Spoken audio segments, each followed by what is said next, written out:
सबसे पहले तो आए रोज़ हम देखते हैं पिछली गवर्नमेंट में भी शुगर स्कैंडल आया था, इसमें भी इसी तरह के कंट्रोवर्शियल मामला चल रहे हैं। रीजंस क्या हैं? आप क्या समझते हैं कि हमने ये चीनी की दरामद बरामद और फिर उसके हवाले से जो बातचीत है, इससे कभी निकल पाएंगे? इससे काम आएगा कीमतों में? हम ना देखें, ये सारा खेल मिलजुल के होता है। 70% से ज़्यादा शुगर मिले हैं जिनका आप जिक्र कर रही हैं सिंध में और पंजाब में, ये सियासतदानों की, MNAs MPAs की हैं, किसकी नहीं है? ज़रदारी साहब की हैं, शुजात लोगों की हैं, नवाज शरीफ साहब लोगों की हैं, किस किस की नहीं है? बेशुमार लोगों के नाम इसमें आते हैं जो इससे फ़ायदा उठाते हैं। इस तरह बिजनेसमैन भी शामिल हैं इसमें। देखिए, ये जो 5 लाख टन वाली समरी है ना, मेट्रिक टन समरी, जो अब फ़ैसला किया गया इंपोर्ट करना, बड़े ही मशकूक और क्लैंडस्टाइन तरीके से इसको किया गया। देखिए, ये काबीना के रेगुलर एजेंडे पे इसको नहीं लाया गया। एक समरी सर्कुलेट की गई और बिल्कुल मुझे 190 पाउंड वाला केस याद आ रहा है, अलकादर ट्रस्ट वाला, कि समरी वहाँ पे ख़त खोला नहीं गया, कहा जी ठक ठक करके मंजूरी दे दी जाए, तो मंजूरी दे दी गई। अब सवाल ये कि एक बड़ा फोरम है, economic coordination committee of the cabinet, आमना ये मामला वहाँ जाता है, वहाँ पे नहीं गया, उसको डिस्कस नहीं किया गया। उससे पहले एक मीटिंग चेयर करते हैं इसहाक डार साहब। वैसे तो आप देखते हैं डिप्टी फॉरेन मिनिस्टर हैं, अब डिप्टी प्राइम मिनिस्टर हैं, फॉरेन मिनिस्टर हैं, लेकिन कई कमेटियाँ जो है ना वो उनके सरबराही भी करते हैं।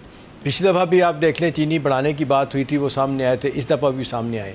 अब देखें ना, बुनियादी तौर पे तो मिनिस्ट्री ऑफ फाइनेंस ने इसको अपोज़ किया था और उन्होंने कहा कि जी डॉलर की कमी है और वैसे भी कहा जा रहा है कि 4 माह से ज़्यादा के बफर स्टॉक हमारे पास मौजूद है चीनी का, लिहाजा इसको इंपोर्ट करने की इजाज़त ना दी जाए। पहले तो ये बहस हो रही थी, अंदर की बातें जो आ रही हैं कि जी प्राइवेट सेक्टर को दिया जाए, किसको फ़ायदा पहुँचाया जाए। फिर कहा गया कि जी बहुत लोग नाराज़ होंगे, लिहाजा यह है कि जी पब्लिक सेक्टर, ये ट्रेडिंग कॉरपोरेशन पाकिस्तान जो है ना इसको इंपोर्ट करेगी। और इतनी तेज़ी के साथ काम हुआ है, कल डायरेक्शन दे दी गई है ट्रेडिंग का अपना स्टेट बैंक को कि फ़ौरन जो डॉलर चाहिए TCP को दिए जाएं ताकि ये जल्द से जल्द जो है ना ये चीनी इंपोर्ट की जाए। कहा जा रहा है कि जी ये तवाज़न बरकरार रखने के लिए जो कीमतें बढ़ी हैं उनको रोकने के लिए किया जाएगा।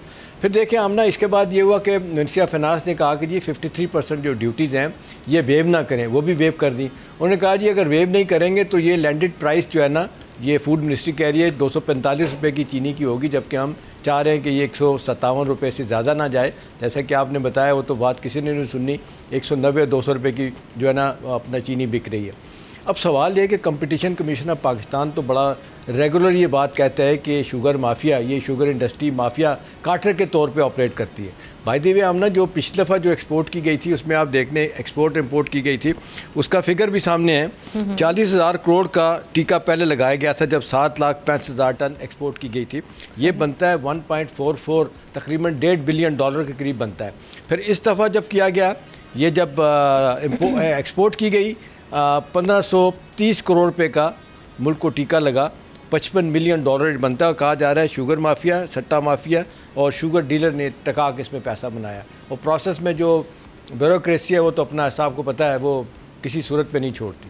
अब सवाल ये है कि जो आप पूछ रही हैं कि ये कैसे ख़त्म होगा, मामला कभी भी नहीं ख़त्म होगा। अच्छा। देखिए यहाँ पे तो कारोबार के लिए जो सारी दुनिया आती है वो कहती है कि जी हुकूमत के साथ ताल्लुकात से फ़ायदा उठाया जाए। बिजनेसमैन चंदे देते हैं या किसी ना किसी तरीके से हुकूमतों की हमायत करते हैं, वो अपने लिए फ़ायदा तलाश करते हैं।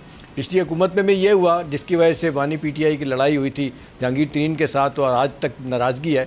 उन्होंने आपने देखा जिस तरह चीनी एक्सपोर्ट करने की इजाज़त दी गई, सिर्फ 57 करोड़ रुपया जो है ना वो जहांगीर तरीन ने कमाया था, बाकी शुगर कंपनियों ने अलहदा माल बनाया था। तो ये आवाम को तो जिसको कहते हैं हम ना एक हथियार बनाया हुआ है, ना प्राइसेस स्टेबल हो रही हैं, ना हुकूमत की इस हवाले से कोई क्लियर कट पॉलिसी है कि कब इंपोर्ट करनी है कब एक्सपोर्ट करनी है चीनी। ये तो बैठे बैठाए फैसला किया जाता। आप मुझे बताएं, दुनिया का कोई मुल्क इजाज़त दे सकता है कि 4 महीने पहले तक आप जो कहते थे जी कोई ज़रूरत नहीं इंपोर्ट करने की, चीनी के स्टॉक मौजूद है, और 4 महीने के अंदर अंदर ही आपको पता चलता है कि निजी चीनी ख़त्म होने वाली हो गई है। तो ये तो बड़ा वाज़े तौर पर लग रहा है, कहीं भी नहीं होता। हम ना आप एक छोटी सी रेडी भी बंदा लगाए, उसको भी पता है कि कारोबार कैसे होता है। तो ये तो मुल्क का आप कारोबार चला रहे हैं और इंपोर्ट एक्सपोर्ट के हवाले से जिस तरह फ़ायदे एक दूसरे को पहुँचाए जाते हैं, मेरा ख्याल है ये तो अब बहुत स्कैंडल तेज़ी के साथ हुकूमत की जड़ों में बैठेगा।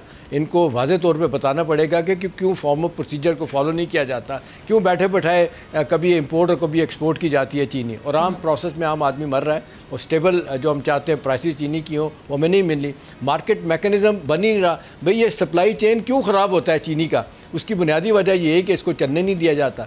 ये माफियाज़ के सर पे सारे मामलात चलाए जाते हैं, उनके सर पे फैसले किए जाते हैं। हुकूमत जो है ना वो देखती है कि जी मजबूर हैं सियासी तौर पे लोगों को फ़ायदा पहुँचाना है, लोग हमारे ख़िलाफ़ ना हो जाएं। तो मेरा ख्याल है ये वो धंधा है जिसकी वजह से प्रोसेस में आप, मैं, सारे लोग सफ़र कर रहे हैं। लेकिन ये धंधा जो है ये सबके सामने एक्सपोज्ड भी हो चुका हुआ है, अब तो बिल्कुल पूरी दुनिया इससे वाकिफ़ है।